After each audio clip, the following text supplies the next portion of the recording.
Ẹ káalẹ́ èèyàn mi ẹ káalẹ́ mo kí gbogbo ilé mo kí gbogbo ọmọ Odùduwà. Ọ̀rọ̀ wa mi ò ní sọ̀rọ̀ púpọ̀ jù a dẹ̀ ní sọ̀rọ̀ tán lágbára Ọlọ́run lágbára Èdùmàrè lágbára ọba gbogbo àgbáyé.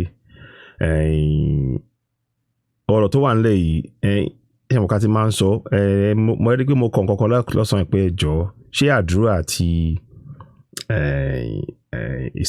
sísọ ọ̀rọ̀ lásán ló máa gbé wa ló máa gba òmìnira fún wa àbí jàǹgbára. Ara nǹkan tí mo kọ sínú ọ̀rọ̀ yẹn nìyẹn. Ẹjọ́ máa fẹ́ kẹ́ wo kinní kan tí mo máa gbé jáde nísìnyí tẹ́ máa rí kó máa yọ láìpẹ́ ìsìn. Mo fẹ́ kẹ́ wo kinní yẹn ẹ jẹ́ ká jọ wò papọ̀. Kó máa já gbogbo ara jẹ láàárọ̀ ni o kinní kó ó láti máa já wa jẹ lára. A lè máa sọ̀rọ̀ mọ́. Ṣíṣe ni. Mi máa tẹnumọ́ lẹ́ẹ̀kan sí gẹ́gẹ́ bí àwọn Chief Sunday Gbogbo bọ́n ṣe sọ. Gbogbo abúlé, gbogbo oko, gbogbo ìdílé, gbogbo àdúgbò, gbogbo ìlú tó jẹ́ ilẹ̀ Yorùbá, gbogbo ẹ̀yàn ọ̀dọ́ ẹ dìde, ẹ darapọ̀, sowọ́pọ̀ ní gbogbo àdúgbò yín kẹ́bẹ̀ sí ń dáàbò bo àwọn èèyàn yẹn má dúró dà àwọn òṣèlú wọn dá sí ọ̀rọ̀ yín sìn wọ́n ti fi yín lẹ̀ wọ́n kàn pa àwọn Fúlàní pa wá bó ṣe ń lọ wọ́n kàn pa wá bó ṣe wù wọ́n kàn pa wá bó ṣe wù wọ́n lọ àwọn òṣèlú wa àwọn tá à ń pè lọ́ba gbogbo wọn dẹ̀ dá sí ọ̀rọ̀ yìí wọn kọ́wọ́ sí wọn dá kíní dúró mi rò pé wọ́n ṣetán láti ràn wá lọ́wọ́ àwa la máa láti ran ara wa lọ́wọ́ nínú ọ̀rọ̀ yìí ẹ jẹ́ kí n gbé kíní jáde kẹrin fúnra yín ń bọ̀ sí ṣàmùsùn má gbé jáde sí.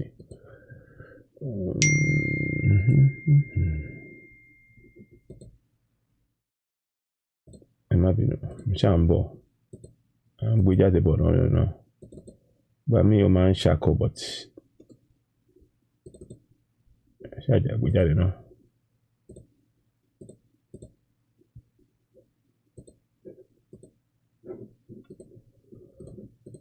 Ṣé bá gbé jáde sì mú ń bọ̀ o.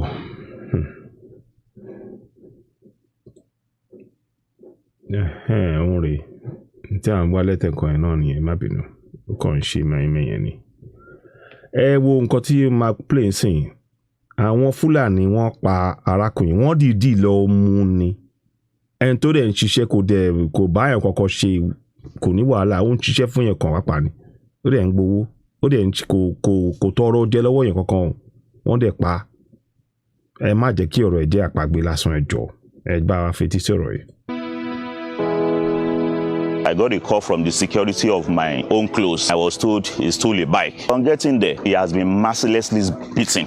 When I heard this, I was totally mad, as in it's an insult to him. You that have never met him before, they should tell you that he's that person that stole the bike. You won't believe. I've used my car to take him to General Hospital in Gondo. On getting there at emergency point, we call up a doctor on duty and he confirmed him inside the vehicle that he's dead on arrival. Brutally murdered in broad daylight. Wọ́n pa ní ojúmọmọ. Ẹ̀yin ọmọ Odùduwà kí là ń ṣe? Ṣé bá ṣe máa wò rí bí wọ́n ṣe máa pa wá ní kọ̀ọ̀kan? Ṣé bá ṣe máa wò rí? Ẹ jẹ́ máa wò lọ. Presence of people.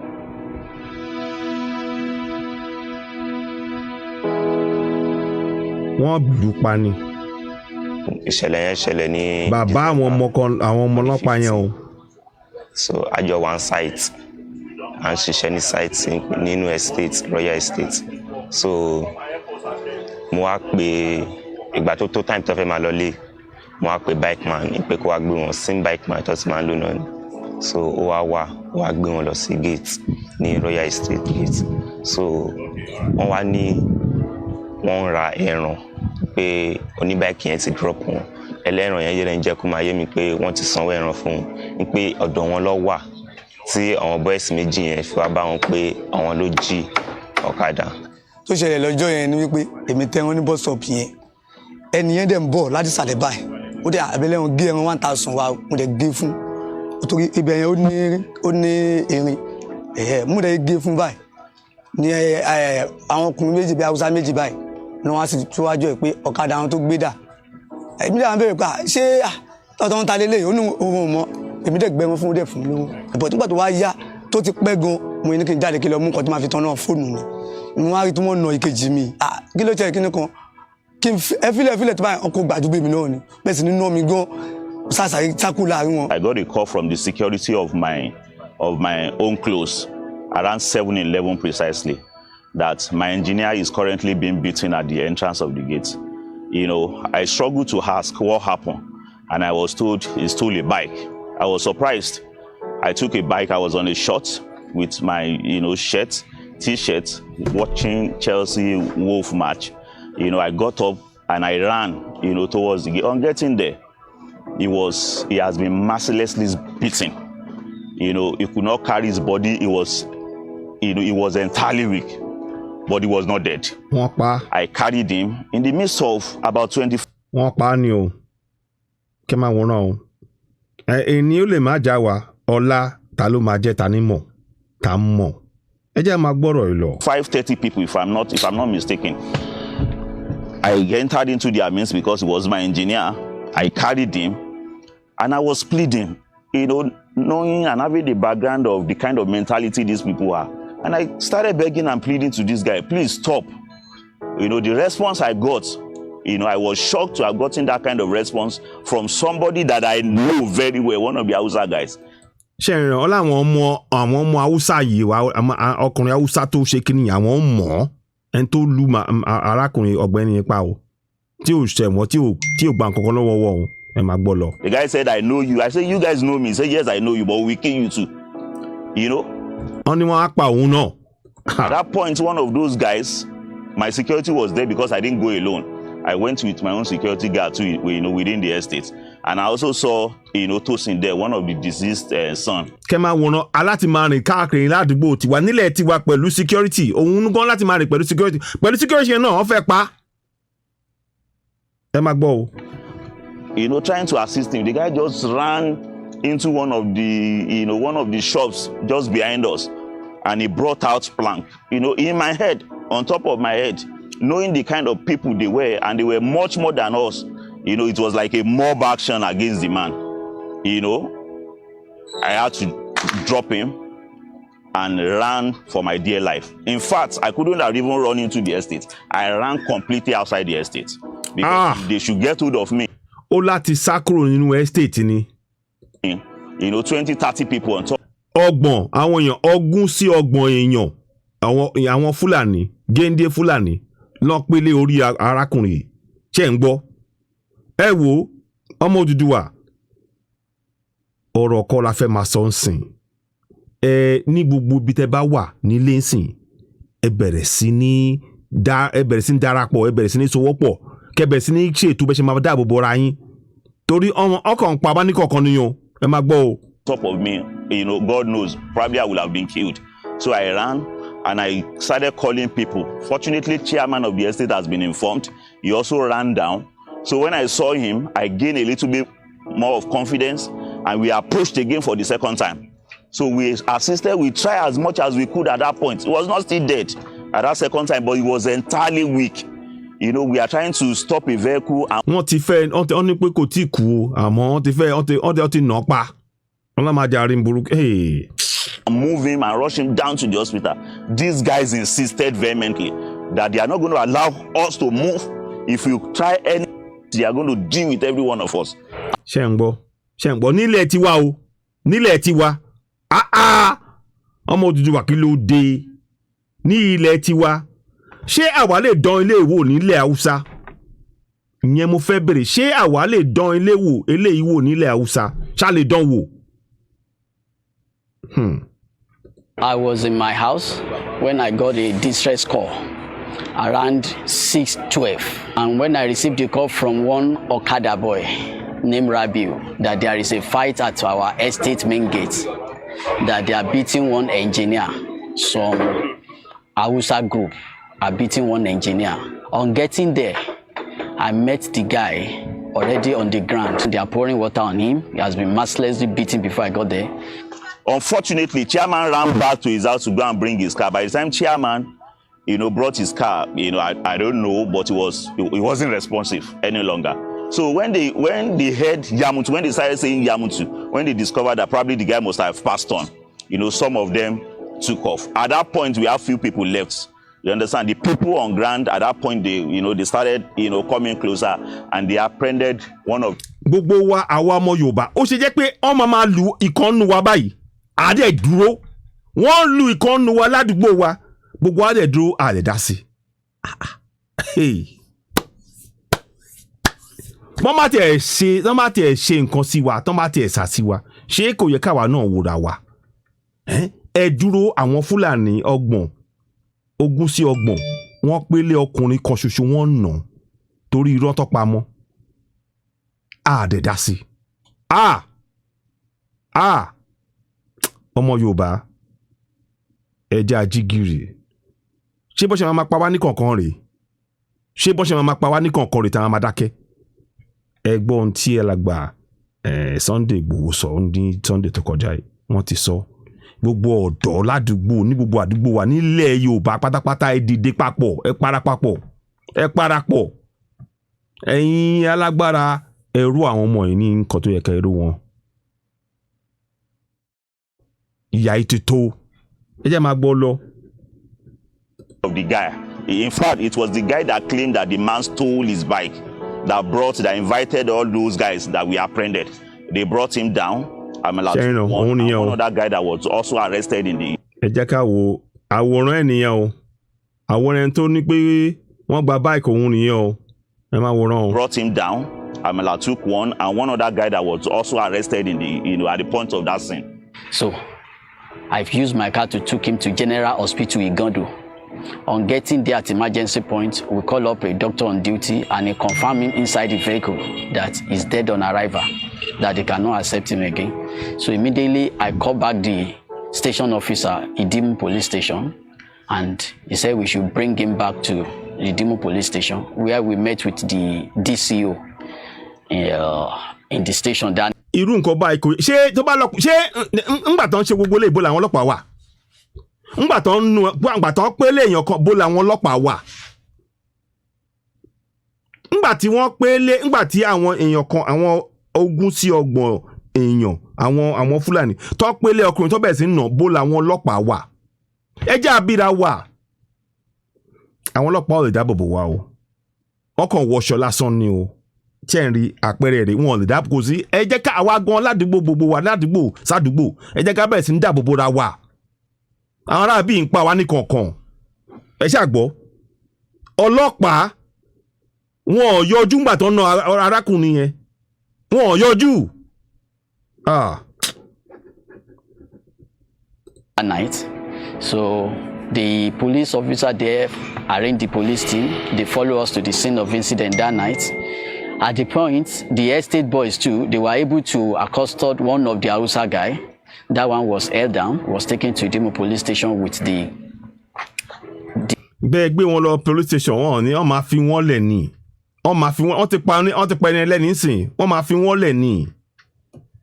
Ẹ̀yin ọmọ Yorùbá fọ́ mi lójú èmi gan máa fọ́ lójú òun lọ́rọ̀ yìí o ẹ má jà bára wa sọ wọ́n pa wá àpá Ọlọ́run má jà rí wọ́n fẹ́ ṣe kíyìn lájẹ gbé ẹ jẹ́ ká bára sọ tọ̀rọ̀ yìí.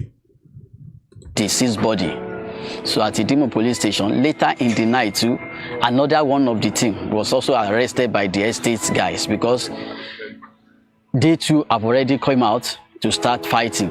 But as the chairman of the estate, I intercede and I make him understand that this is a police case. Nobody should attack anybody. Bó làwọn ọlọ́pàá wà ńgbà tán ń na ará bí? Níbo làwọn ọlọ́pàá wà ńgbà tán ń na arákùnrin? Níbo ló wà? Gbogbo bí tí àwọn Fúlàní bá ti wà báyìí sìn ní gbogbo ilẹ̀ wa ibi tán bá ti wà ẹ jẹ́ ká gbé àwọn ọlọ́pàá síbẹ̀ àwọn ọlọ́pàá ti wà ní àwọn Yorùbá ni o ẹ jẹ́ kán wà nítòsí kán lè tètè dákíní dúró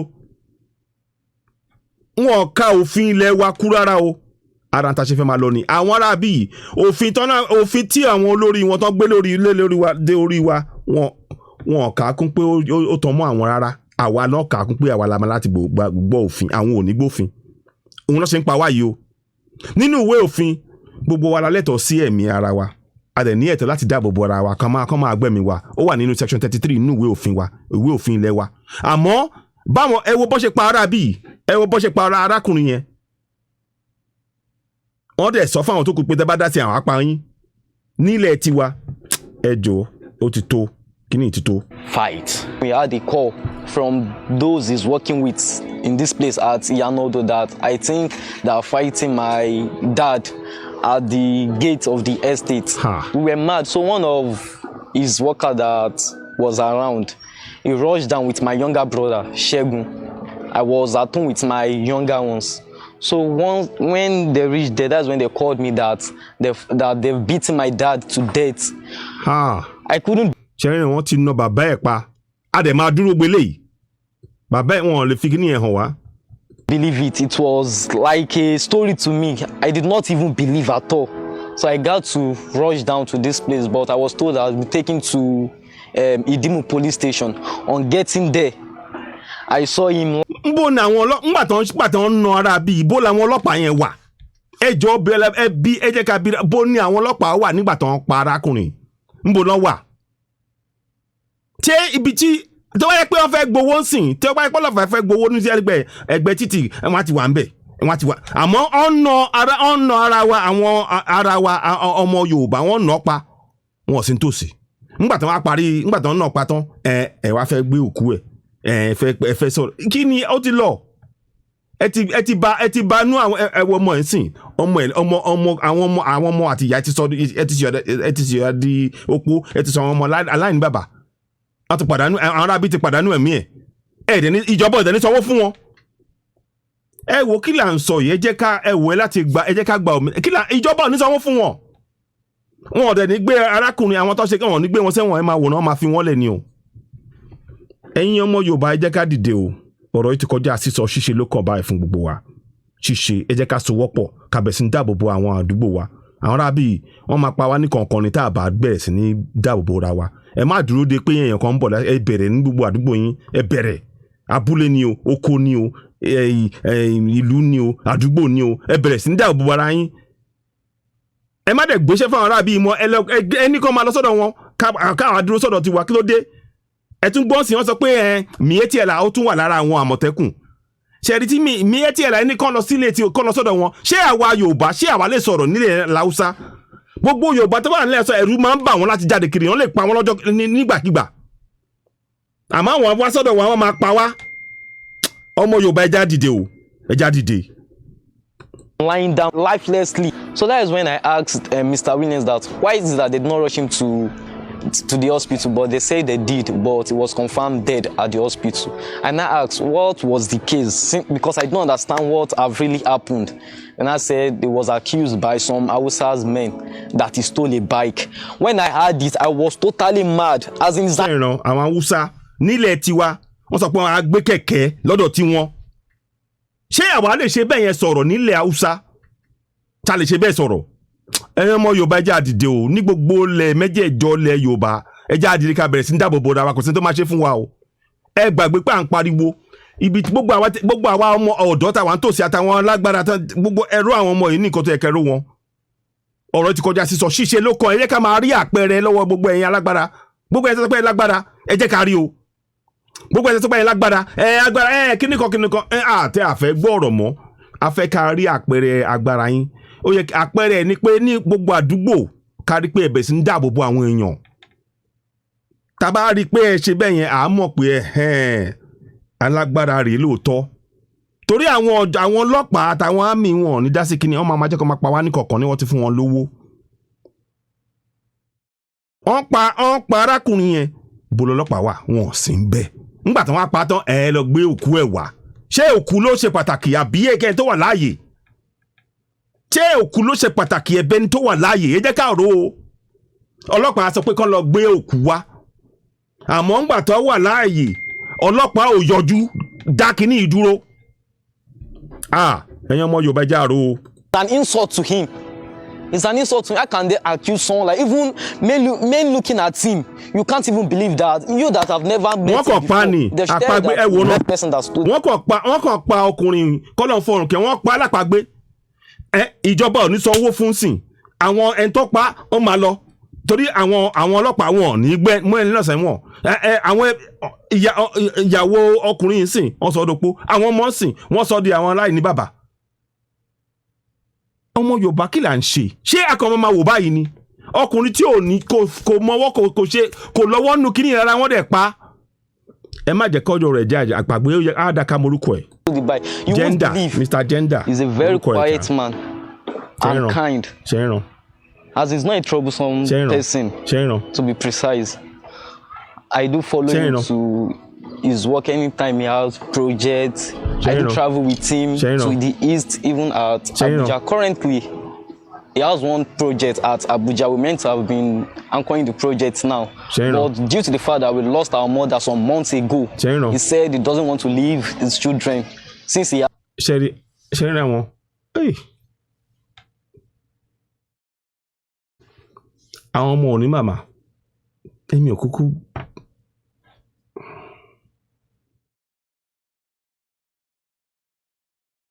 ọmọ Yorùbá jáde dé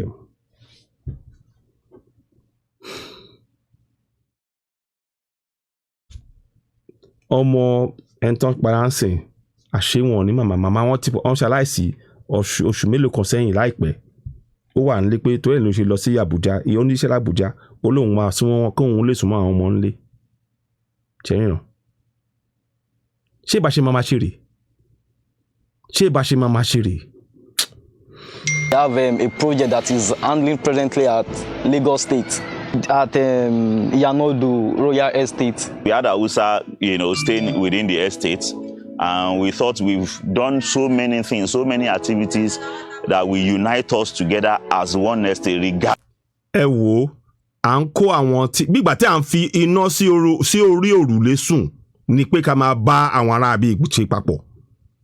Ẹ jẹ́ bára wọn sòtọ̀rọ̀. Bígbà tí à ń fi iná sí orí òrùlé sùn òun ni kíní ẹ wò ná wọ́n ń pa wá ní kọ̀ọ̀kan ọmọ Yorùbá ẹjẹ́ àjí o ẹjẹ́ àjí regardless of the tribe. But these people at every point in time, they kept on exhibiting attitude and manners that shows that they don't want to be at peace with anybody. The case has been escalated to the government. This case has been... Government, ẹ má gbọ́kàn lé ìjọba kankan. Ìjọba, àwọn tó ti gbowó, wọ́n ti fowó há wọn lẹ́nu. Ẹ̀yin ọ̀dọ́ àdúgbò àtàyìn alágbára ẹ parapọ̀ kẹ́bẹ̀ sí ń dáàbòbò àwọn èèyàn ládùúgbò yín. Ẹ má bẹ̀ tẹ́bá ń dáàbòbò àwọn àdúgbò yín ẹ bẹ̀rẹ̀ sí ní pèsè iṣẹ́ fúnra yín bẹ̀ yẹn ẹ wò ẹ yọ ará bí kúrò àárín yín. Ẹ jẹ́ ká yọ wọ́n kúrò àfẹ́ wọn. Wọ́n ń pa wájú àfẹ́ wọn. Ṣé àwa ọmọ Yorùbá ṣá lè pa èèyàn kankan nílẹ̀ Hausa kó má diwa kó má ṣe àwọn àìmọye léṣe. Taken to Panti, CID division right now, and we believe justice, is going to be done at... Ẹ gbàgbé justice nílẹ̀ nínú yẹn ọ̀rọ̀ yẹn máa pòórá ni. Ó máa pòórá ni. Àwọn tó pẹ̀lẹ́ rẹ̀ nísìn àwọn ọmọ kílà àwọn ọmọ máa ṣe. Ìjọba ọ̀dẹ̀ ní kọ́wọ́ sí àwọn ọmọ sìn màmá wọn ní màmá wọn ní bàbá wọn ní màmá wọn ní bàbá bàbá tó dẹ̀ kù tó dẹ̀ ń tọ́jú wọn tó tún wà tí ò lọ sí jìnà sí tí ò gba ibiṣẹ́ tó lọ síbi tó jìnà láti lè wà súnmọ́ àwọn ọmọ ńlé ẹ̀tún pààyàn ọmọ Yorùbá jẹ́ ají o. At the end of the day. And based on my investigations, when they brought them, they are not as much as this. There are just a very few people with the intention of using the place to be selling ingredients for the people in the community. What they turn the place to now is butcher, where we have the beggars, the druggers, series of people are there now. There are more than 500 people there. Last times when they beat our security, I met with the Seriki that is present on site here. Gbàgbé Seriki kan jàre. Ṣé àwa gbé èèyàn ṣé àwa lè lẹ́nu sọ̀rọ̀ nílẹ̀ Hausa. Ẹ wò ẹ jẹ́ ká dira ẹ jẹ́ ká parapọ̀ láàrin ara wa. Àwọn arábí yìí wọ́n fẹ́ gbalẹ̀ mọ́ wa lọ́wọ́ ni. Ẹ jẹ́ abára wa sòótọ́ wọ́n fẹ́ gbalẹ̀ mọ́ wa lọ́wọ́ ni. Wọ́n fẹ́ gbalẹ̀ mọ́ wa lọ́wọ́ ẹ jẹ́ àsòótọ́rọ̀. Gbogbo ọmọ Oduduwa ní gbogbo àdúgbò ẹ ká bẹ̀ sí ń dáàbò bora wa lẹ́sẹ̀kẹsẹ̀ báyìí ẹ má dúró dọ̀la. Said the fashion days are more than 5, that he cannot control them anymore. Kí ló wá mú wọn fúngbà yẹn? Èwo bá ní o lè darí wọn. Àfẹ́ wọn láàrin wa. Now they have killed person.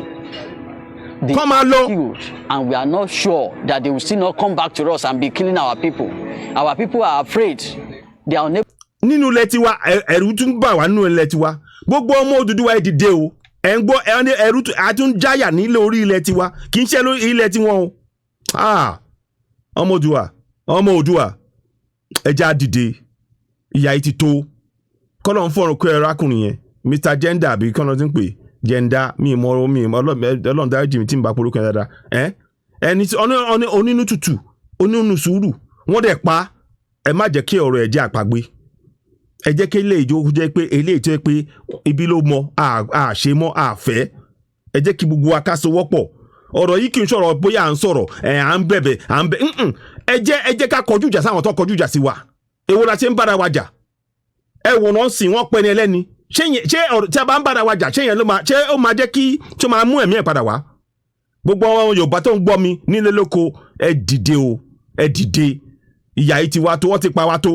Able to stay in their properties again.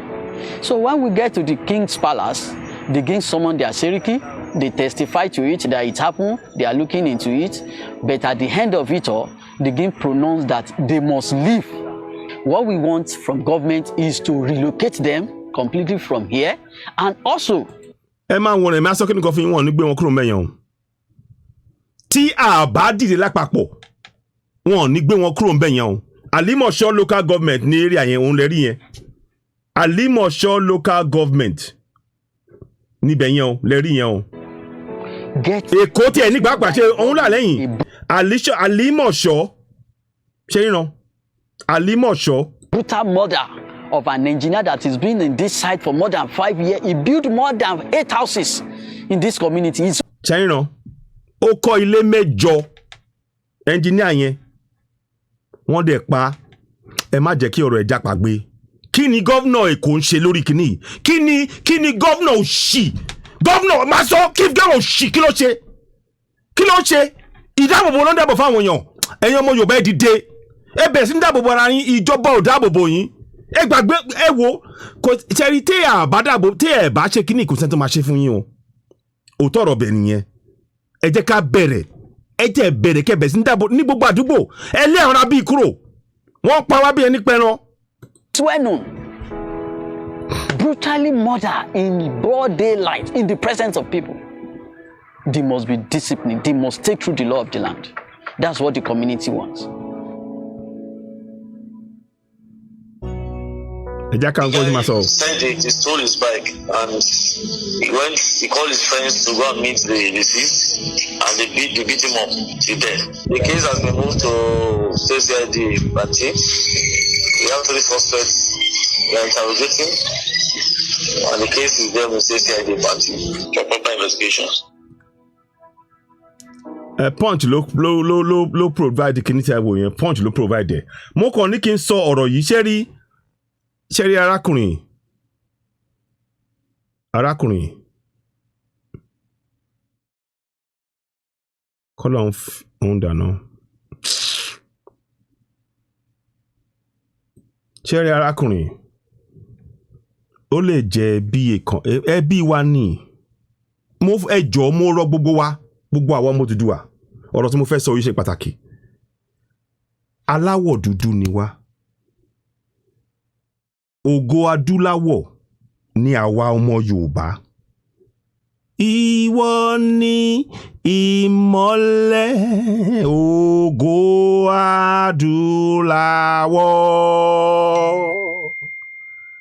kí ló dé ta ṣe ń kàn síra wa ẹ wo arákùnrin wọ́n ní onínú tútù kò kí ń báyàn jà iṣẹ́ ẹ̀ ló ń ṣe á ṣiṣẹ́ adẹ ló kó bá gbọ́ pé wọ́n lè gbọ́ pé wọ́n báyàn kan jà bẹ́ẹ̀ àwọn ará bíi ipa Alimosho local government area lẹ́kọ̀ọ́ ni wọ́n ti pa arákùnrin kí ni gọ́vnọ̀ Èkó ń ṣe sórí kìíní ṣé gọ́vnọ̀ ti lọ sílé arákùnrin láti fi ṣe àpẹẹrẹ pé èèyàn pàtàkì gbogbo ẹni tó máa pa gbogbo àwọn èèyàn wa pé ẹ̀mí wọn ó ṣe pàtàkì sílùú gbogbo ẹ̀mí ọmọ ilẹ̀ wa ló ṣe pàtàkì níkọ̀ọ̀kan ṣoṣo báyìí níkọ̀ọ̀kan wa báyìí gbogbo ìjọba ó yẹ kán ṣe wá kán rí pé ẹ̀mí wa ó ṣe pàtàkì fún wọn. bá ṣe ń sọ̀rọ̀ sìn ǹjẹ́ gọ́vnọ̀ Sanwó-Olú ó ti dé ibẹ̀ yẹn ǹjẹ́ gọ́vnọ̀ Sanwó-Olú ti lọ bẹ̀ lọ kí àwọn ọmọ tí wọ́n ti wá sọ di àwọn ọmọ aláìní bàbá aláìní màmá ǹjẹ́ ó ti lọ bẹ̀ tẹ́ bá lọ yẹ̀ wò kò dé bẹ̀ àwọn náà máa gbé lọ pàǹtí àwọn ẹgbẹ̀rún márùn-ún èèyàn fáwọsá tó ń ṣe wàhálà ń bẹ̀ yẹn kàn gbé wọn padà lọ sílùú wọn ní ilẹ̀ Hausa àfẹ́ wọn mọ́ àti Sẹ́ríkì àti gbogbo wọn kọ́ máa lọ kó yé wọn pé ẹ̀mí wa ó ṣe pàtàkì fáwa àmọ́ tá a bá ń fi wọ́n lẹ̀ nínú àárín wa bó ṣe ń pa wá à ń fi wọn pé àka àwọn èèyàn wa kún àka ẹ̀mí wa kún wọ́n láti kúrò ń bẹ̀ yẹn gbogbo ọmọ Yorùbá tó ń gbọ́ mi ẹ jọ̀ọ́ mo rọ̀ gbogbo wa ọ̀rọ̀ ti kọjá pé à ń dúró à ń káwọ́ lẹ́rún ẹ má káwọ́ lẹ́rún mọ́ ní gbogbo àdúgbò gbogbo títì gbogbo ilé gbogbo oko gbogbo ìlú tó jẹ́ ilẹ̀ Yorùbá ẹ jẹ́ ká bẹ̀rẹ̀ sí ní dáàbò bo ara wa o ẹ jẹ́ ká bẹ̀rẹ̀ sí ní tọ́jú ara wa ká ríra wa gẹ́gẹ́ bí ọmọ bàbá kan náà ọmọ ìyá kan náà ọmọ ìyá kan náà ní gbogbo wa ọmọ bàbá kan náà ọmọ Oòduà gbogbo wa àbí ni wa ẹ má jẹ́ ká kàn máa wò lásán àwọn èèyàn ń wò lójúmọmọ ni wọ́n pa arákùnrin yìí o ojúmọmọ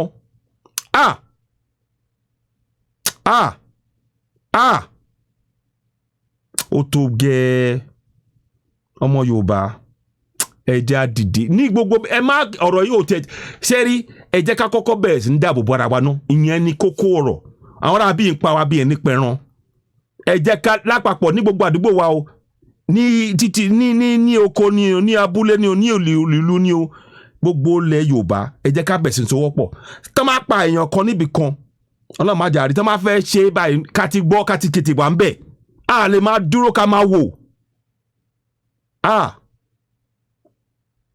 kí Ọlọ́run fọ̀run kí ọkùnrin arákùnrin àwọn ọmọ ẹ̀ ń kọ́ màmá àwọn ọmọ ti ṣaláìsí Sanwó-Olú ara ṣe ẹ débẹ̀ ẹ tọ́jú àwọn ọmọ yẹn torí ó ń ṣiṣẹ́ kó jẹ́jẹ́ ló ń lọ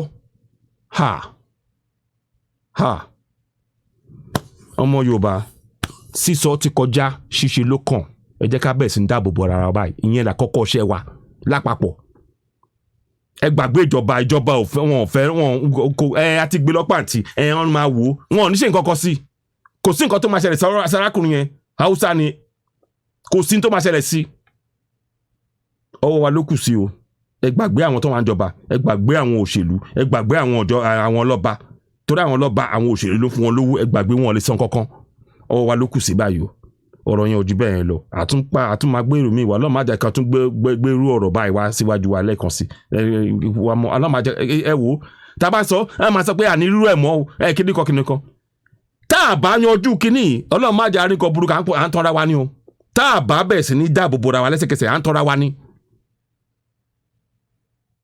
àìmọye tá a mọ eléyìí tá a tẹ̀ gbọ́ nìyí àwọn míì wà tá a gbọ́ ẹ jẹ́ ẹ wo àwa ọmọ Yorùbá àwa adìkan ló kù àwọn ẹ̀yin àgàgà yín tẹ́ wà ń lé màá rọ gbogbo ọmọ Odùduwà àti ẹ̀yin ọ̀dọ́ ẹ̀yin gbọ́ ẹ bẹ̀rẹ̀ sí ní sowọ́pọ̀ ẹ má dúró kẹ́ máa wò ọ̀rákùnrin yìí kò yẹ kí wọ́n kó lọ báyìí kò yẹ kó gba ẹ̀mí ẹ̀ báyìí ẹ̀yin ọmọ Odùduwà mo rọ gbogbo wa lẹ́ẹ̀kan sí sísọ ti kọjá ṣíṣe ló kàn ẹ ṣeun kí Ọlọ́run fọ̀run kẹ́ arákùnrin tó wà ń bí ẹ ṣeun ó dàbọ̀.